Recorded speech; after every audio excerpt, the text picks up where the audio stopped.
Welcome, everybody. Today we have a very special guest. I knew early on that I wanted to make movies. Such a difficult industry because there's a lot of luck involved. I mean, look at American Werewolf in London, look at The Thing, look at The Fly. Look at these films that have really withstood the test of time. I sculpted this Captain Kirk mask, and they didn't sell particularly well, but then John Carpenter came in, said, can you paint one white and spray paint his hair black? I was maybe 9 or 10 years old, and it scared the living shit out of me. You're just racking up these people that you grew up watching. They're in your films. Is that surreal? There were 35 directors there. If there had been a bomb dropped on that restaurant, never another good horror movie.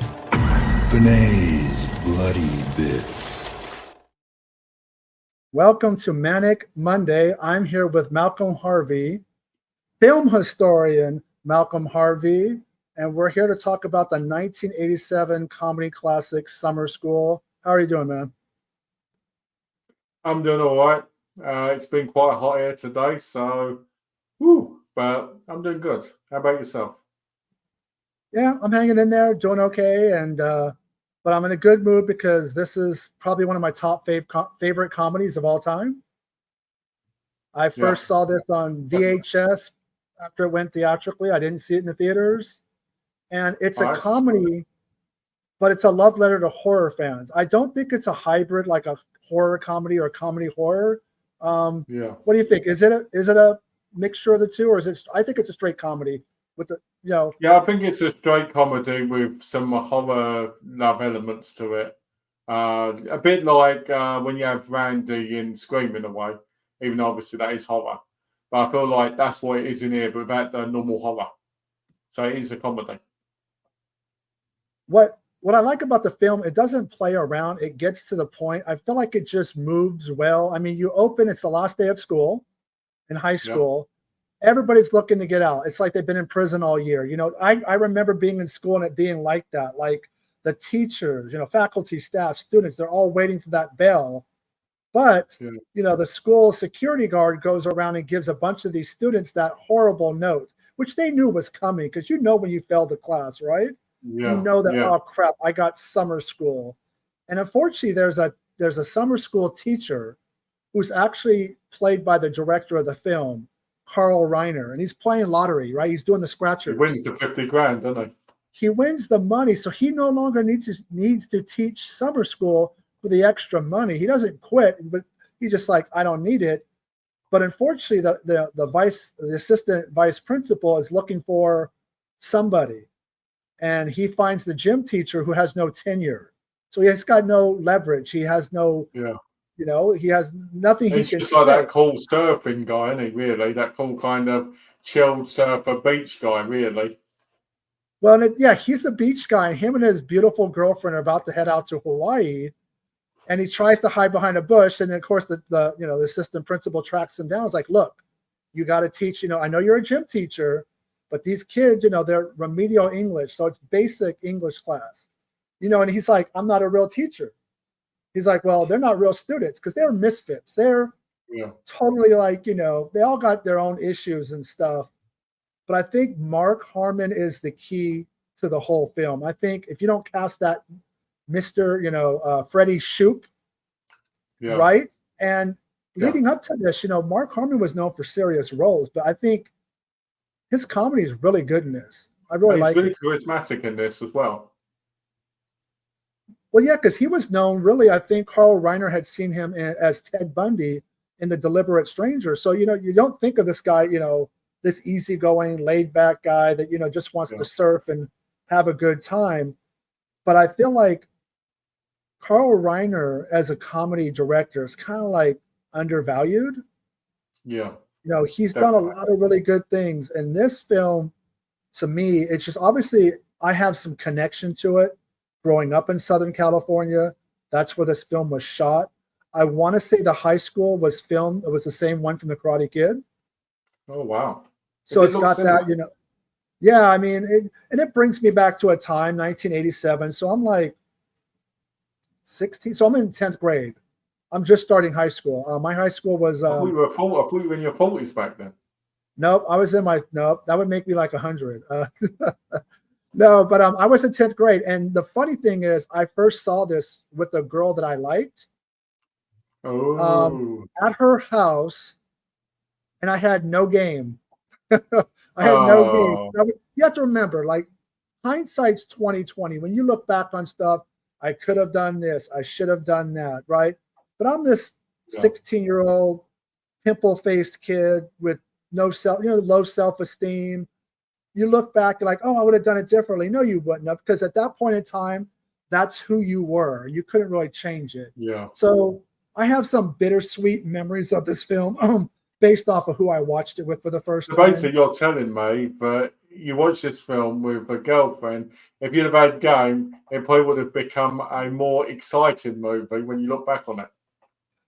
Yeah, it could have been like losing my virginity right there at that moment. So I could have really had much better. Losing it, so you could have been losing your virginity doing the threesome at the end of the movie. I mean, I could have been getting, losing it to, Chainsaw and Dave, talking about the Texas Chainsaw Massacre. I mean, from 1973. Okay, let's talk about these two horror-loving guys. Let's talk about Chainsaw and Dave. I appreciate them. When he opens the locker, Chainsaw at the beginning of the film, you could see all the pictures of like horror movies, Fangoria in his bedroom. Yeah. They're kind of like, I wish I knew guys like that in high school. I'm sure they were, but it wasn't like people were out in the open about their horror fandom because you're a geek, you're a loser, you're this. It wasn't as cool back then, was it? No, it wasn't. I think it be more 90s, like late 90s on, kind of became more. Back then, looking back, I'm wondering if there was a horror club and I just was too blind to look into it and see if there was. There could have been, but I like how they wear their fandom on their sleeve and they, constantly talking about horror and what it means to him. And I think that casting of Dean Cameron, who ironically would go on to be in quite a few horror films, like he was in Bad Dreams, which is kind of like a riff on A Nightmare on Elm Street. He was in Rockula. That's the one with Robert Lynch, right? Richard Lynch. Richard Lynch, that's it. And also, because he's the cult leader in it, isn't he?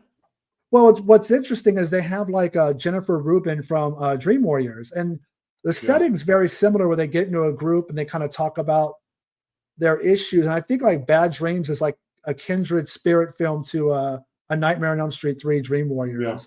Definitely. So Dean Cameron is at that time kind of like late 80s to early 90s, kind of really developed like a nice genre resume. And I always liked him. It's interesting because when you look at this film, nearly everybody in the cast, all the kids, have been in at least 2 or 3 horror films. I'm glad you brought that up, because I brought up IMDb just so I wouldn't forget. I mean, if you look at Kirstie Alley, she was in Nico Mastorakis' Blind Date. Patrick Labroto, I'm sure I'm messing it up. He was in Boys Go to College. Kelly Jo Minter was in The People Under the Stairs and A Nightmare on Elm Street 5. The Dream Child, Shawnee Smith, The Blob, Saw. Fabiano Aduno was in Hard Bodies 2, as well as Austin Powers. And Ken Oland was in April Fool's Day. So either before or after this movie, they all kind of developed a nice little kind of cult following of film. One of them was in Heathers as well, the jock kid. He was in Heathers as well. I think his name was Alan in the movie. Was he the guy that was the football player or the stripper? Yeah, the football player. The football player who says, I need to pass this time. He goes to the bathroom and comes back 6 weeks later and he gets the best test on the score because his zipper was stuck. His zipper was stuck. I just love when he's dead and they're like, when after the score comes through. And they're like bashing each other on the head. So all these great young actors, I think this movie was perfectly cast. They're horrible to Mr. Shoot because he bends over backwards for them. He shouldn't have to, literally they're having him do chores. He's a great teacher, he's laid back, but no. You mean the wishes? Well, the wish list, like, okay, I'm pregnant. Can you go to Lamaze class with me? I don't know how to drive. Come to find out the girl is also dyslexic. And, they destroy his couch. The girl who wants him to take her virginity. Oh, what's her name? From Melrose Place? Yeah, it was Patty in the film. Courtney Thorne-Smith. That's it. Right, but they take advantage of him. They destroy his couch, his Fish gets killed. He gets thrown into jail. They're so horrible to him. They treat him wrong, and he's the most nice teacher. I mean, he gets bored and he takes them out to like the beach so they can see the new girl that comes in, in her bikini and stuff. Also, even this was takes place on Mask. Yes. I'm going to get back to that before I forget. Thank you for reminding me. They also go to a theme park, which is actually out here in Southern California. I grew up going to it. It's in Buena Park. It's called Knott's Berry Farm. Oh, nice. And every year at Halloween, they have Knott's Scary Farm. It's like one of the biggest things down here. But so that whole scene with the rabbits where Dave and Chainsaw act like the rabbits are, eating them and, that's at Knott's Berry Farm. So you see them go on a roller coaster. That's the corkscrew. And behind them, you see a parachute ride where people are like going up and down. Sadly, those two rides are gone now. Oh. They've actually been replaced. Back in the day, they only had like two roller coasters, which was Montezuma's Revenge and Corkscrew. Corkscrew is gone, but they've gotten rid of other rides and opened up. They got like 4 or 5 big roller coasters now. So do you go every year then? I don't, but I went when I was like a teenager and stuff. This movie came out in 87, so probably shot in 86. I went quite a few times in my late teens, and it's kind of cool that, I'm very familiar with that setting when they go to Knott's Berry Farm and stuff. And no, I don't go as much now. It's kind of got the clientele has changed. You got a lot of people hanging out, and you just want to start trouble and stuff. So the kind of get the pill you want to smack around there. But back in the 80s, there used to be concerts at Knott's Berry Farm. Like I know Expose would go play there, and people of that era, that whole, freestyle music like Lisa and the Cult Jam. And it was kind of a happening place back then. So basically it was cool in the 80s, but not so much now. I don't think it has that same, it's a different time. We didn't have cell phones back then. So you actually had to make a point to go out of the house and go do these fun things. But talk to people. And talk to people. But what did you notice any errors with these horror-loving fans about Texas Chainsaw Massacre? I did.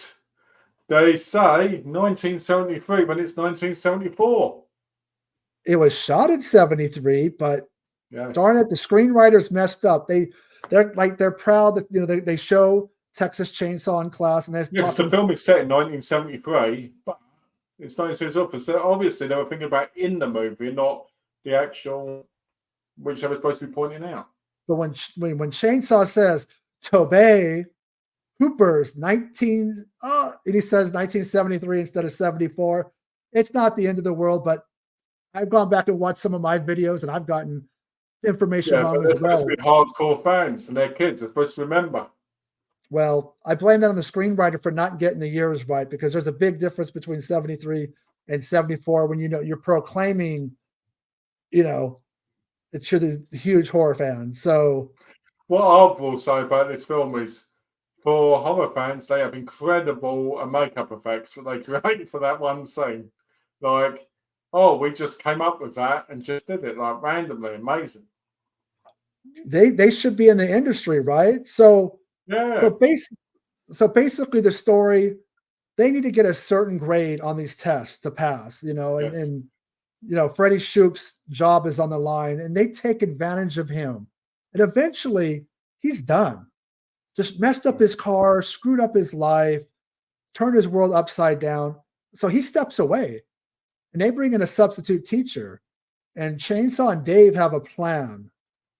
This scene, which you can see that borders our video here, was actually uncredited to Rick Baker. I think Rick Baker, he wasn't a big slasher film fan, so I don't think he wanted his name attached to it, though this is not a slasher film. This whole scene is a slasher film come to life, and actually the effects in this part, while brief, are better than a couple genre films a year as far as the set piece, the gore. It's so basically the substitute teacher comes in, Kelly Jo Minter's character comes running out with blood, and the assistant vice principal is showing this new teacher around. He kind of gets it right away. It's bullshit. But every character has a different gore gag. It's violent. It's great. Rick Baker, I wish he would do more slasher films. I know he's not big on it. He's not like Tom Savini, where he kind of is proud of it. Yeah. But you look on the credits of the film, and Rick Baker's name is He nowhere to should be have been proud found. of it because it was really good effects for what they were doing.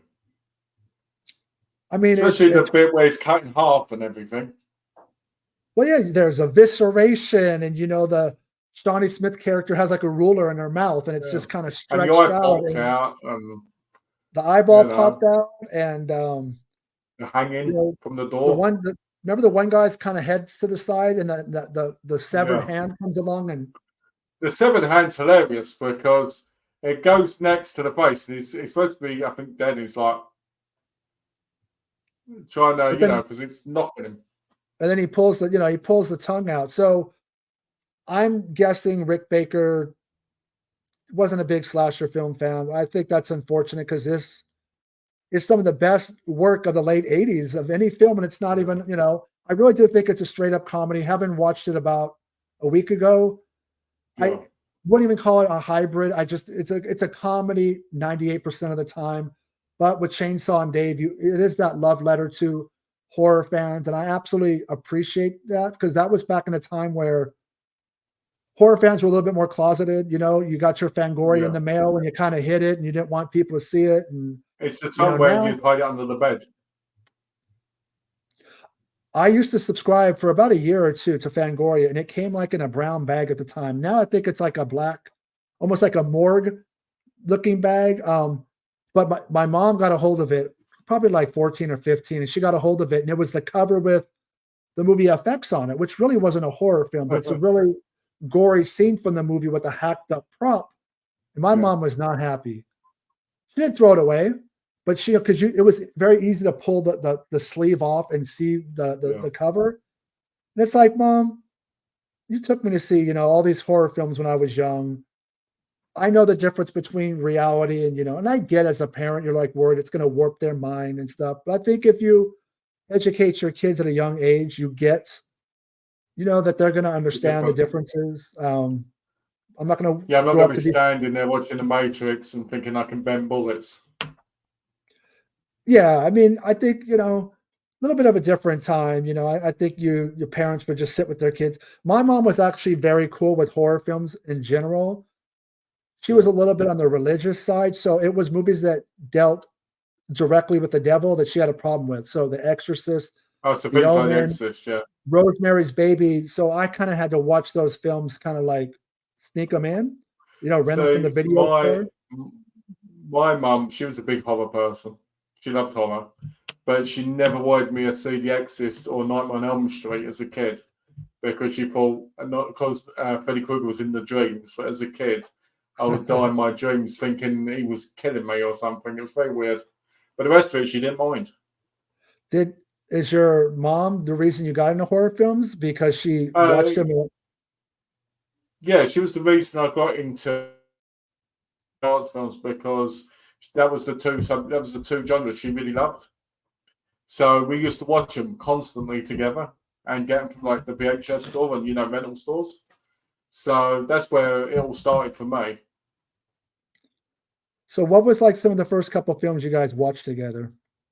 Prom Night, Marmalade Valentine, Island of Blood was one. I remember that. The Prowler was another one. Probably Friday the 13th because we started collecting them, the early ones, What else was there? Things like The Craft, stuff like that. It was kind of interesting because she would get these movies out. Oh, one of the earliest ones, funny enough, is Mardi Gras Massacre. We had that on VHS. So she kind of encouraged it. Yeah. It was in your house. It was in my house. And if there was horror on TV or an action movie, mostly Steven Seagal at the time on TV, she'd keep me up and we'd watch it together. That's cool. I didn't know that. But let's talk about going back to summer school. Did you like the casting of Kirstie Alley? I think that she's actually really good, she's a teacher down the hall from, Freddy Shoup, and they got this good chemistry, but she plays really hard to get with them. But what I like about it is she feels realistic. She doesn't feel like these characters you get where they get all flustered by the male character, especially because he's quite a handsome guy, and not so much of an ass as the other guy is. But she constantly talks to him as an equal and says to him, at times she actually puts him off. And it feels more genuine when they actually do connect more, like if something's happening to her. And I like that. I think she's good in this. I still prefer her in Blind Date more, maybe because she gets naked in that. Well, of course, that's the reason. Well, I think what's funny, too, is that she's dating the asshole vice principal, who, by the way, it looks like, I don't know, does he have a rug on his head? He's definitely got a rug on his head. I was looking at it going, I think that thing is fake. I didn't notice that a long time ago, but I was like, it don't look right. It looks like he's like a black cat just crawled on top of his head and died. Because that's the good part of HD. You can see these things more. But I like how Shoop just kind of like eggs it on, because he's obviously the more attractive guy. He's the more fun guy, but he's not maybe like the guy that you want to bring home to your parents as much as I'm the more serious dressed in a suit. But I think that's what makes Freddy endearing. He's just a regular guy, and he doesn't judge. Also, I like about him he's never a predator either with her. Like, he's never in these type of films. The guy kind of gets a bit predatory with the woman sometimes, like trying to get her to like him. In this, he always feels like he's talking to her, he's respecting her, just saying, look, I want to go on a date with you. I like you. And I like that because his character is a genuine, friendly, soft, kind of like beach guy. And I like that. Even when he's at the beginning, you see him, he's just like, yeah, we can all go and all this. Well, if you think about it, Courtney Thorne-Smith's character is underage. And then she's like, well, part of what I want is, quid pro quo is, I want to live with you. One, she has a crush on him. Two, he's going to go to jail big time. He cannot have that girl living in his house, but he never tries anything with her. He realizes that she's attracted to him. He's somewhat attracted to her, but he keeps his distance. And it's an interesting PG-13 film, but I think it's only because of the horror aspects. Not a lot of cuss words, and I love my cuss words, but it's written so well that it's all in the characters and their chemistry and how they get along. And never in the film does Mark Harmon's character judge these kids for their deficiencies or whatever. It deals with dyslexia, with Kelly Jo Minter's character, who's can't really she's seeing things backwards. She doesn't know how to drive. One guy's always sleeping in class because he's working overnight as a male stripper, which you find out later in the film. I just like that it's not a judgmental. It doesn't point fingers. It just kind of like deals with the issues, but it's not flippant about it. It's done so well that it just. What I like about it is every kid's character comes to a conclusion at the end of the film as well.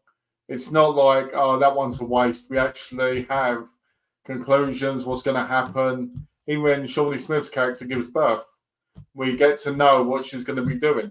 And I like that about this film because it feels real. It feels natural. It feels like they actually became like a little summer school family kind of thing.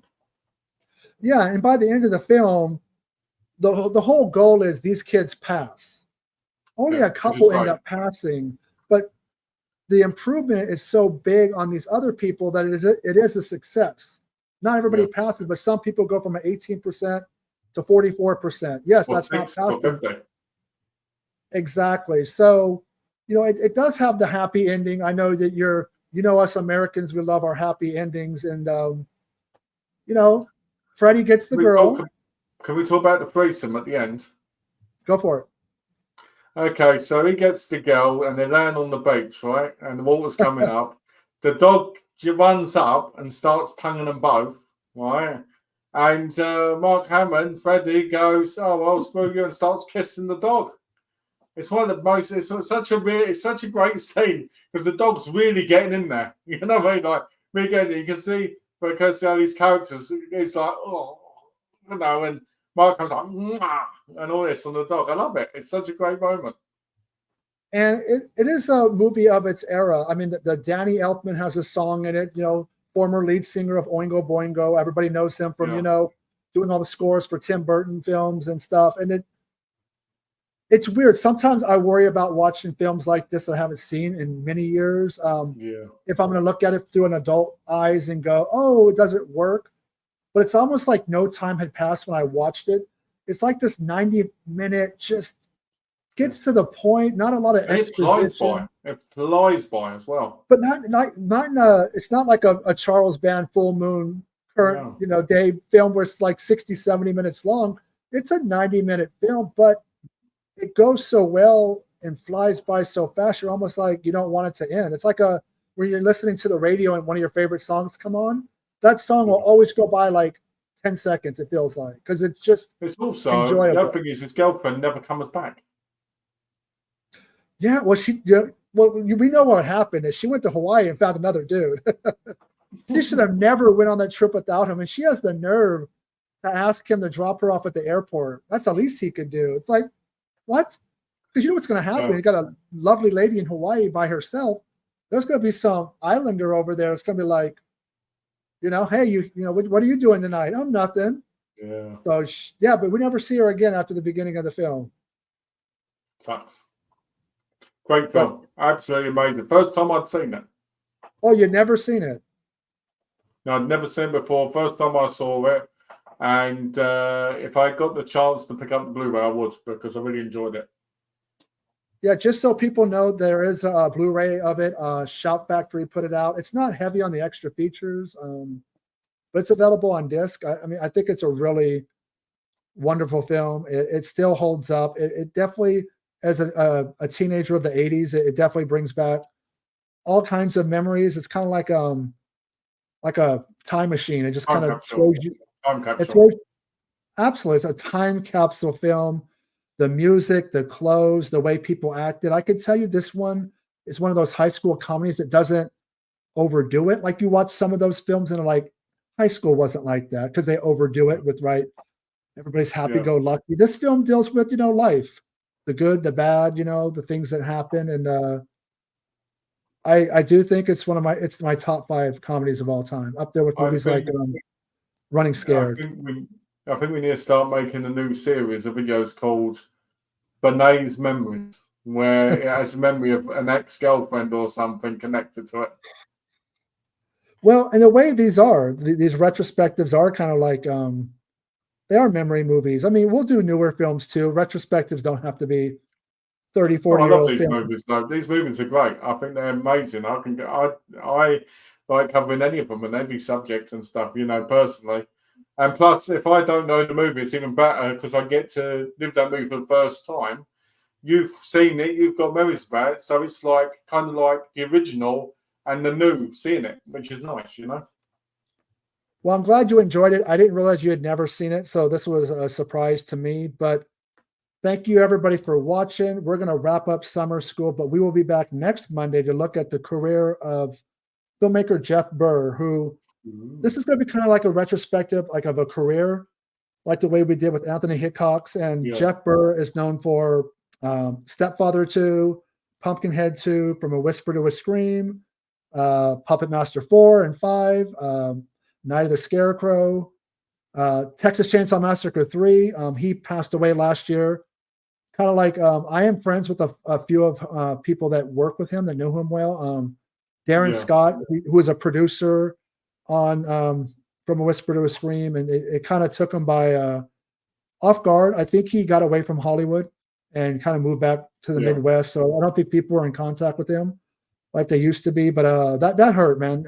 Him and Anthony Hickox were very much these great kind of pioneers of straight to video 80s and 90s films. So I'm looking forward to next week and talking about his films. Me too. I'm looking forward to that novel as well. But we hope I think it's going to be a great video. No, it's going to be a lot of fun. I will put the thumbnail up for it, previewing it for next week. As always, if you guys could like, share, and subscribe to our channel, thank you for watching. It's always appreciated. And we'll be back next week. And also, I don't want to forget this. Malcolm is starting to do videos again on his YouTube channel. It's kind of been in hibernation for a while. I've actually told him for a while now he should start doing them. So he Sure. recently he had his cousin on. They did a retrospective on Furiosa, a Mad Max saga. And what was the video you did today? Physical media? We did a video today on physical media, and we also did one on Abigail as well.